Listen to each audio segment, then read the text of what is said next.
Hey, crazy question for you. Would you ever allow someone to just decide to call you by whatever name they thought was a good fit for you based on how you look, how they feel, and what they think you're good at, what your talents are, and all of that? Well, of course not. However, what if you had no control in the matter, no say in the matter, and you had to submit to someone calling you something they wanted to call you?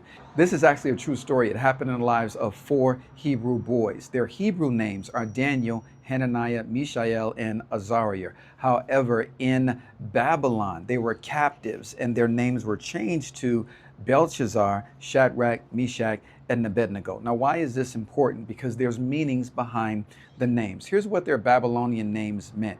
Daniel's name, Belshazzar, actually meant the Lord of the poor man's treasure. Shadrach meant royal or great scribe. Meshach meant guest of the king, and Abednego meant servant of Nebo, meaning servant of one of the pagan gods that the Babylonians worshipped. However, their Hebrew names meant this. Daniel's name meant God is my judge. Hananiah means God has favored. Mishael means who is what God is. And Azariah meant Jehovah has helped. So here's what I get from this. The world will give you a name, a label, even sometimes a title that sounds good, but really ultimately is about benefiting the world. However, God has called you something that relates to who He is. He is the one who's the judge. He is the one who has given you favor. He is the one is your help. And there is no one like him. How is it that Daniel, Hananiah, Mishael, and Azariah not only survived Babylon,